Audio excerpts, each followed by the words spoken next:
You're listening to The World at 8 with Lynn Mozart. The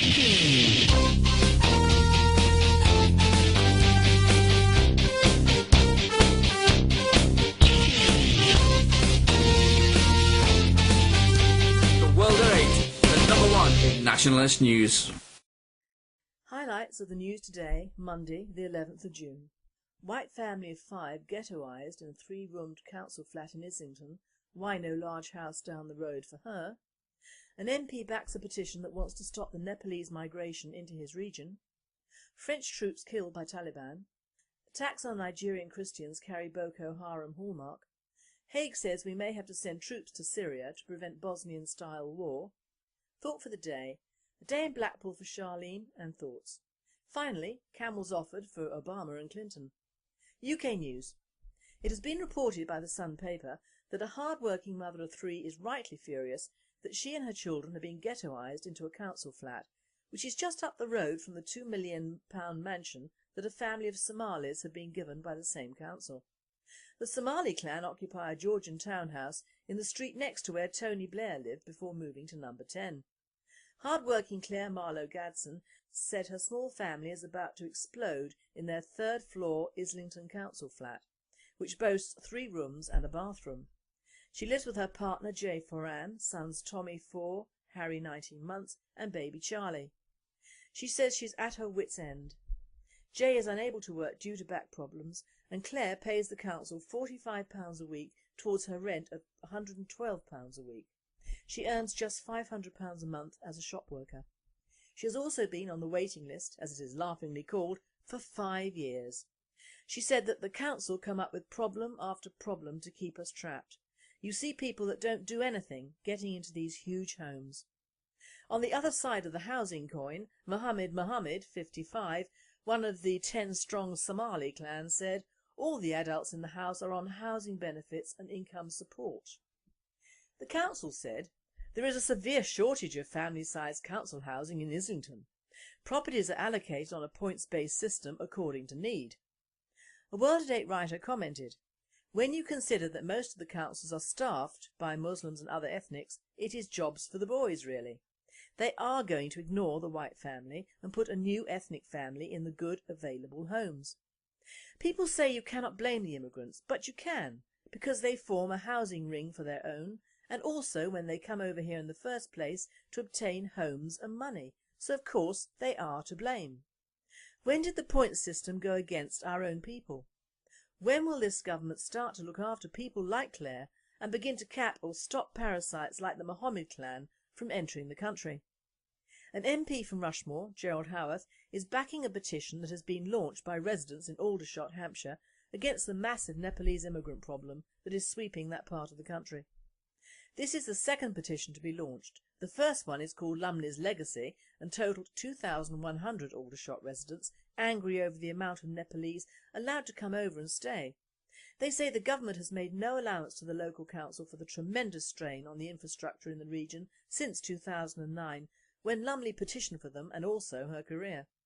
The Gurkhas now only have to have 4 years' service to come over, and that includes all their extended families or clans, which is the problem. For every 1 short service soldier there are around 30 family members or more who descend on the region. And still they breed.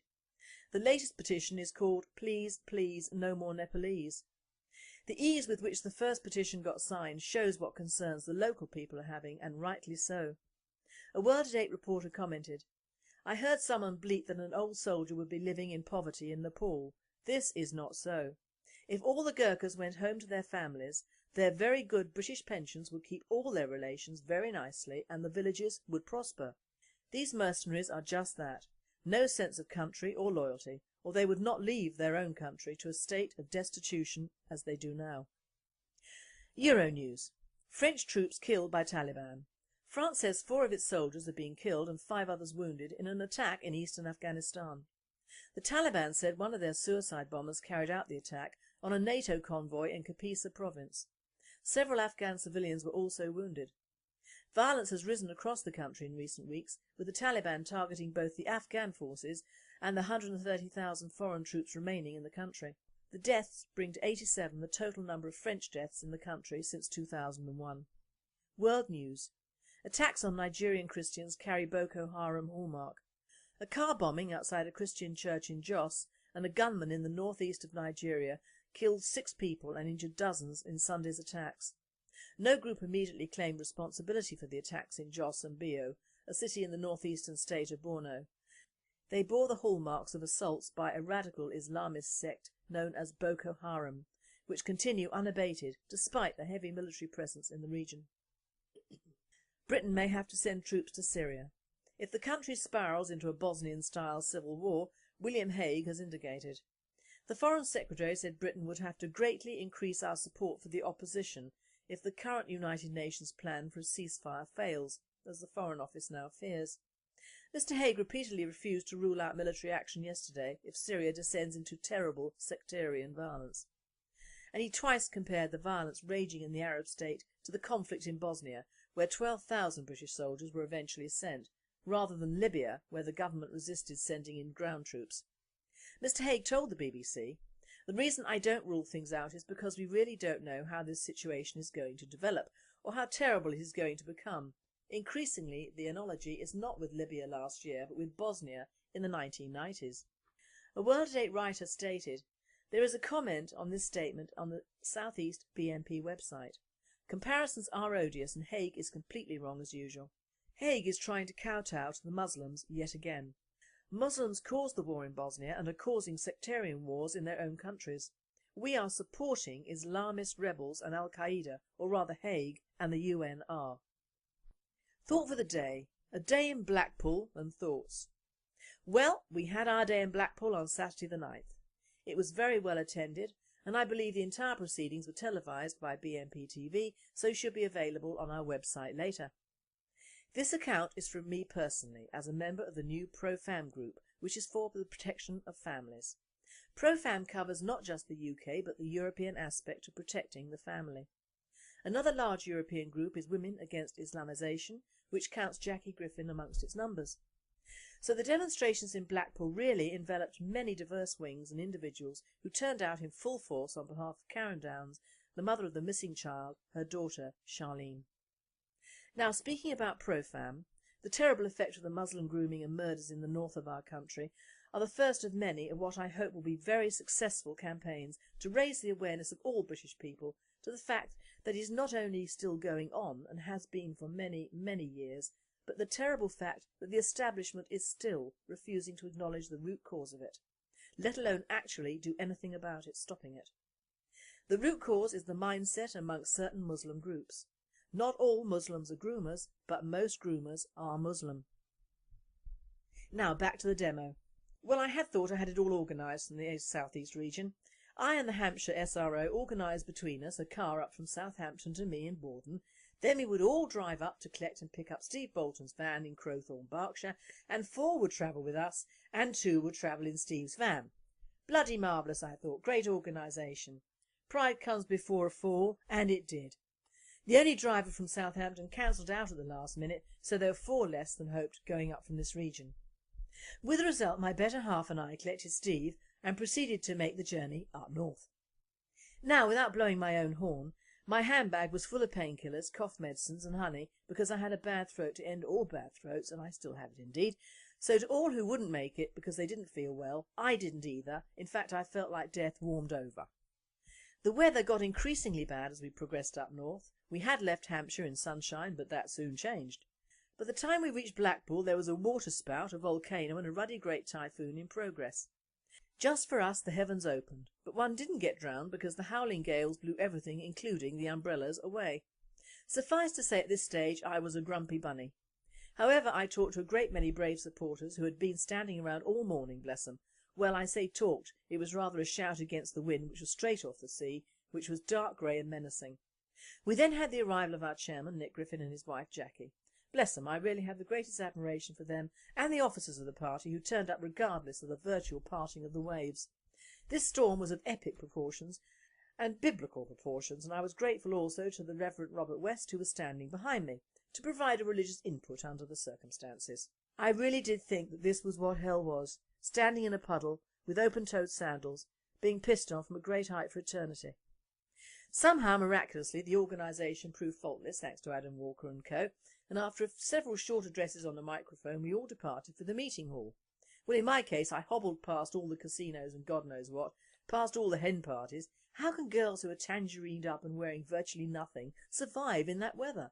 And made it to the nearest Costa coffee and collapsed. After a decent period of R&R we made the hall. It was packed. We must have had over 150 bodies. We had them from the Outer Hebrides down to the southwest region. Great. We had a huge enclave from Scotland, bless them, in all their vocality. It was a truly great turnout for a very brave lady, Karen Downs. Whilst the turnout was great, we were missing a massive amount of organisers and personnel from the various regions, from the Midlands down, who professed to be British National Party supporters. I would like to commend all those who made the journey up there to support Karen Downs, even though some were not of the BNP but differing nationalist organisations, but we were of the same mind and this was just the first push. I will, however, give a slap on the wrist for those who simply did not bother. Now I know that the price of petrol is disgusting and many cannot afford the money to travel. This I understand and I sympathise with. However, there were quite a few cases of bungling and last-minute opt-outs. I had a surprise from one of my guys in the southeast region, Surrey to be exact. He tapped me on my shoulder just before the speeches at the hall. With no organisation from me, in fact I didn't know he would be going, he had travelled up to Blackpool from Woking that day by train at great cost and walked to the venues. Now he is a fund holder, he is not a regional organiser or a sub-regional organiser, but that man has my admiration for sheer guts. His name is Chris Jones and he is an unsung hero to the cause. Well done, Chris. In fact, where were all the organisers, fund holders and members from my region especially? We had one guy who turned up from the southwest, which again is no mean feat. I had one apology from our main man in Surrey who was away working for 6 days over the weekend, or he would have been there. Poor old Southampton was let down by their driver, bless them, that is beyond their doing. I know not everyone can drop things and be on hand. There is illness, work, money and children to consider. But there was some pre-warning over this special demo and I do feel that apathy has taken over some key members. Of course we do have a coterie of so-called ex-British National Party regional staff who have acceded to what the Cuckoo Meister has called for. No names, I know, you all know who I mean. That is to resign one's position in the party but not your membership, do absolutely nothing whilst NG is in charge and then at the time of Armageddon or the second coming of the cuckoo raise up and become nationalists yet again. Now if we have people who are that simple, it is just as well they're not active, but I wish they had had the guts to leave our party and start whatever they want on their own. If some people were not of this persuasion, where the hell were you? I bet you all sitting on your backsides watching TV or thinking up things for your blogs. I believe they used to be called armchair politicians. It's rather like singing in the bath, you can please yourself. Well, I for one am not your fellow nationalist. I was with the other true nationalists and our chairman, out in the field, fighting the good fight with my friends, for a child whose mother will never be able to take her out again, and whose body will never be buried. I want the ones who simply could not be bothered to turn up, to think on that when you take your children out for a day. Just think about the ones who cannot and never will again. True nationalists think about other people. True nationalists think about their country. Copycat nationalists only think about themselves and their status. Titles and money is what they think about. But I will leave that to your consciences. But one would hope that when the rose-tinted specks have fallen from their eyes, when the cuckoo himself has flown the nest, you will become true nationalists again. Now back to the meeting hall. The speeches were very good, including mine of course, I am no shy violet, and we had an address from Jackie Griffin, Nick G and Karen herself. It was chaired by Simon Darby in his usual efficient fashion. As NG said, Pro-Fam is not just me, it is all of us nationalists who want to make a difference and stop the gradual erosion of our society, or at least what is left. All in all, it was well worth the journey, the sore feet and the tiredness the next day. We all showed the people of Blackpool that we are behind them in their struggle, even though the wind was certainly not behind us. Next time I would like to see more of us Southerners getting off our backsides and moving, because the first thing an Islamic establishment would do is to shut down all nationalist parties, even the ones who hide behind the anti-European stance, and the offshoot groups, the so-called campaign trail, the on-the-street ones, and of course the cuckoos as well. If Islam wins, it would not be the fault of the British National Party, it will be yours. Now, if anyone has any information about the Charlene Downs case or any similar case, or indeed any hint of any grooming anywhere in the UK, please contact, in complete confidentiality, the ProFam Lifeline. Phone number 0783 8180 990 or email profameuro@sky.com. And finally, Al-Shabaab offered 10 camels for Obama but just 2 for Hillary. Jihadist websites are relaying a statement apparently from Fuad Mohammed Khalaf, Al-Shabaab's chief fundraiser. Fuad, who himself has a $5 million bounty on his bonds, is heard to say, and I quote, "Whoever brings the Mujahideen information about the whereabouts of the infidel Obama and the lady of Bill Clinton, the woman named Hillary Clinton, I will give a reward," the man said. Now, with camels costing around $700 each, this means $7,000 for Obama, who was not born an infidel, keep up Khalaf, and a measly $1,400 for Clinton. No sense of humour these guys have, they?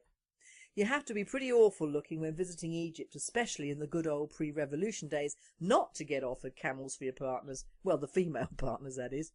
I have been to Egypt 4 times over the years and my partners could have made a fortune in camels. So there, Clinton, teeth do count.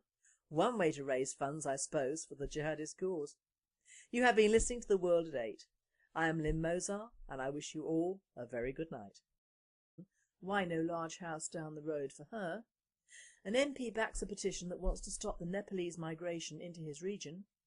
French troops killed by Taliban. Attacks on Nigerian Christians carry Boko Haram hallmark.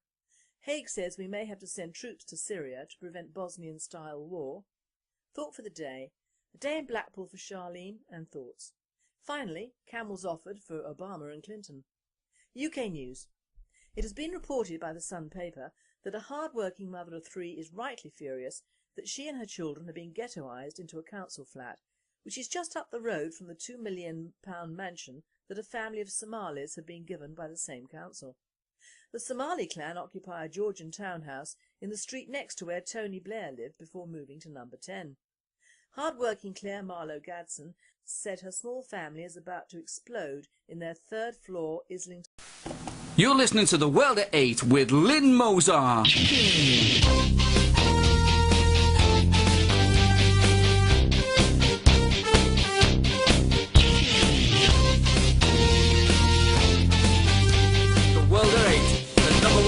Nationalist news. Highlights of the news today, Monday the 11th of June. White family of 5 ghettoised in a 3-roomed council flat in Islington council flat, which boasts 3 rooms and a bathroom. She lives with her partner Jay Foran, sons Tommy 4, Harry 19 months and baby Charlie. She says she's at her wit's end.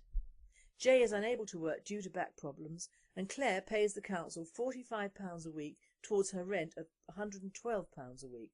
She earns just £500 a month as a shop worker.